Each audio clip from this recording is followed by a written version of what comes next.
சசிகுமார், சிம்ரன், அப்புறம் அந்த ஒரு 2 பசங்க. இந்த பக்கம் வந்து எம்எஸ் பாஸ்கர், இன்னொரு பக்கம் குமரவேலு, ரமேஷ் திலக்கு, இப்படி ஒரு ஏகப்பட்ட பேர் படத்தில் நடித்த படம் தான் அந்த டூரிஸ்ட் ஃபேமிலி.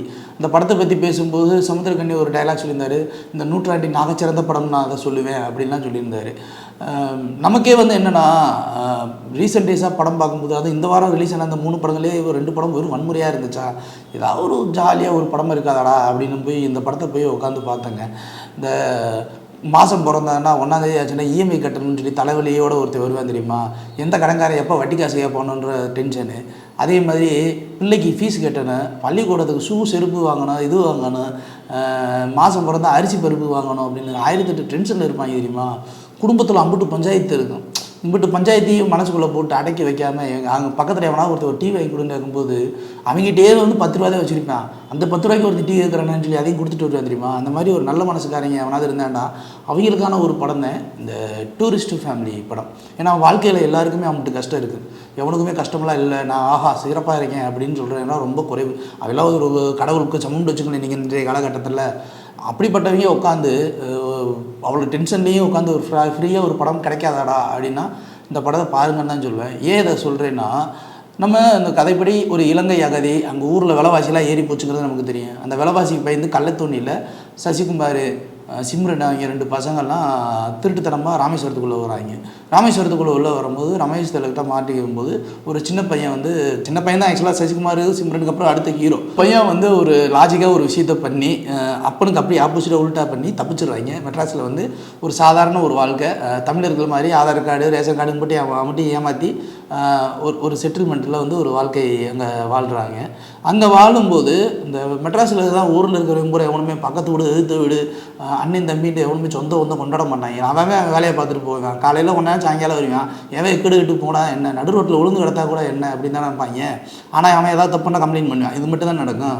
இப்படிப்பட்ட இடத்துல வந்து இந்த குடும்பம் பல வழிகளையும் வேதனையும் சந்தித்த அந்த குடும்பம் அப்படியே அக்கம் பக்கத்தில் வேலை தேடுறது, இந்த சமைச்சா வந்து இந்த வீட்டில் கொண்டு போய் எடுக்கிறது, அந்த வீட்டுக்கு கொண்டு வந்து வர்றது, இப்படி பேசுகிறதுக்கே ஆதரவே இல்லாத இடத்துல இது வந்து இவங்களோட வாழ்க்கை போராட்டத்தையும் தாண்டி ஒரு வாழ்க்கை அந்த இடத்துல ஒரு அழகான ஒரு வாழ்க்கை வாழ முயற்சி பண்ணுது.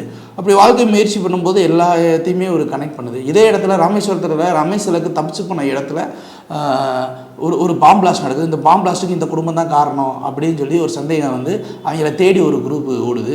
ஸோ இது 2ஐயும் கனெக்ட் பண்ணி கடைசியில் என்ன நடக்குது அப்படிங்கிற ஒரு விஷயத்த சொல்கிறாங்க. இதை நம்ம சீரியஸாக எடுக்கணும்னு வச்சுக்கோங்களேன். பொதுவாகவே இந்த இலங்கை அகதிகள் படம் அப்படின்னாலேயும் பயங்கர சென்சிட்டிவாக எங்கள் நாடு எவ்வளோ பிரச்சனைகள் இருக்குது தெரியுமா, எங்கள் நாட்டு மக்கள் எவ்வளோ கஷ்டத்தை அனுபவிக்கிறார்கள் தெரியுமா, எங்கள் வாழ்க்கையே ஒரு மிகப்பெரிய இது தெரியுமா, அது தெரியுமா, இப்படிலாம் வந்து அடுக்கடுக்காக வசனம் பேசாமல் எங்களுக்கும் வலி இருக்கும், எல்லாமே இருக்கும். ஆனால் எங்கள் வாழ்க்கையிலும் அங்கங்கே சின்ன சின்ன சந்தோஷம் இருக்கும். எங்களுடைய சந்தோஷம் உங்கள் எல்லாரையும் சந்தோஷப்படுத்தும்டா அப்படிங்கிற ஒரு விஷயத்தை தான் இந்த படம் சொல்லுது. இதில் நிறைய லாஜிக் மிஸ்டேக்ஸ் இருக்கும், நிறையா வந்து சினிமாட்டிக் சென்ஸுக்காக காட்சிகள் எடுத்ததெல்லாம் இருக்கும். இதெல்லாம் இருக்குது அப்படின்றதுக்காக நம்ம இதெல்லாம் பார்த்துட்டு இந்த படத்தோட சொல்ல வந்து மையக்கருத்தை நம்ம விட்டுட்டு போயிடக்கூடாது. ஏன்னா ஒரு ஃபீல் குட்டாக சாஃப்டாக ஒரு குடும்பத்துக்குள்ளே நடக்கிற பிரச்சனை அப்படிங்கிற அந்த ஒரு விஷயத்தை பற்றி பேசியிருக்காங்க. அதுலேயும் குறிப்பாக இப்போது சசிகுமார் அப்படின்றதுக்கு கண்டிப்பாக டேரக்டர் சார் அயோத்தி மாதிரி ஒரு படசான்னு சொல்லி தான் ஏமாற்றி மண்டை கழுவிருப்பான். ஏன்னா அதனால தான் ஓகே சொல்லியிருப்பார் நினைக்கிறேன். ஆனால் அயோத்தி அளவுக்கு இல்லை அப்படின்னாலும் அவருடைய நடிப்பு போர்ஷன் இருக்கு இல்லையா, ஒரு சாஃப்டாக அந்த ஊர் ஸ்லாங்லேயே ஒன்றும் பேசாமல் ஓரளவுக்கு அது கரெக்டாக. இது சசிகுமாருக்கு சிம்ரன் பேரா அப்படின்னு யோசிக்கிறவங்களுக்கு சொல்கிறேன், இந்த 2 பேரும் அவ்வளோ அழகாக இருந்துச்சு ஸ்க்ரீனில். அதாவது விஜய்கிட்ட நடிச்சவங்க எப்படி சசிகுமார்கிட்ட இப்போ நடிப்பாங்கன்னா, சிம்ரன் அந்த 2 குழந்தைகளுக்கு அம்மா அப்படின்ற அந்த ரோலு வேறு யாருமே அந்த ரோலில் நடிச்சிருக்க முடியாது. அவ்வளோ பெர்ஃபார்மன்ஸ் நடிச்சிருப்பாங்க. இப்போல்லாம் ஊரில் பாதி பேர் சும்மா சுற்றி தருவாங்க. அதாவது லேடி சூப்பர் ஸ்டார் நான் தான், லேடி சூப்பர் ஸ்டார் நான் தான். எனக்கு தெரிஞ்சு லேடி சூப்பர் ஸ்டார் விஜயசாந்திக்கு அப்புறம் இந்த சிம்ரனுக்கு ஒன்றா கொடுக்கலாம். அவ்வளோ பெர்ஃபார்மன்ஸ். அதுலேயும் அந்த ஆள் தோட்ட பூபதி பாட்டுலாம் ஒரு ஸ்டெப்பு போட்டிருப்பாங்க இந்த படத்தில். நீங்கள் அப்போ பார்த்தா ஆள் தோட்ட பூபதி சிம்ரனையும் இப்போ பார்க்குற சிம்ரனையும் பார்த்தீங்கன்னா வயசானவன் ஆடினா எப்படி இருக்கும், அதை அப்படியே ஆடியிருப்பாங்க. ஸோ இந்த அளவுக்கு அவங்களுடைய நடிப்பும் சரி, இந்த படத்துலேயும் சரி, அந்த சின்ன பையன் நடிப்புலாம் வந்து இனிமேல் குழந்தை நட்சத்திரம் எப்படி மாஸ்டர் மகேந்திர ஒரு ரவுண்டு வந்தாப்புலையோ நாட்டம் படத்துக்கப்புறம் அதே மாதிரி இந்த பையன் ஒரு ரவுண்டு வருவாப்புல, அப்படி ஒரு பெர்ஃபார்மன்ஸ் கொடுத்துருப்பாப்புல. ஸோ படத்தில் எல்லா விஷயங்களுமே அவ்வளோ பெர்ஃபெக்டாக அவ்வளோ நேச்சுரலாக இருந்துச்சு. இருந்து என்ன பிரயோஜனம்? இந்த படம் சொல்கிற வழி என்ன, இந்த படம் சொல்கிற வசனங்கள் என்ன, எல்லாம் என்ன பிரச்சனை? இப்போ ரெட்ரோ படத்தை பற்றி நம்ம பேசும்போது ஒரு விஷயம் சொல்லியிருப்போம், கிளைமேக்ஸில் ஒரு ட்விஸ்ட் வைக்கிறேன்னு போட்டு நம்மளை பொலையாக கொண்டிருப்பாங்கன்னு. ஆனால் இந்த படத்தில் வந்து கிளைமேக்ஸில் ஒரு டைலாக் வரும், அந்த டைலாக் பார்க்கும்போது எந்த சின்ன கை தட்டுவோம். ஸோ படத்தை இயக்குனர் அவரால் முடிந்த வரைக்கும் எப்படி கொடுக்க முடியுமோ அப்படி அழகாக கொடுத்துருப்பார். இவ்வளோ விஷயங்கள் இருந்தும் இந்த படம் தேட்டரில் ஓடுமானா ஓடாது. காரணம் என்னன்னா, ரெட்ரோங்கிற ஒரு பெரிய படம், இன்னொரு படம். ஸோ இதுக்கு தான் முதல் ப்ரிஃபரன்ஸ் கொடுப்பாங்க, அதுக்கப்புறம் தான் இந்த படத்துக்கு வருவாங்க. ஏன்னா இந்த படம் வந்து பெரிய பட்ஜெட் உள்ள படம், பெரிய ஹீரோ நடிக்கிற படம்.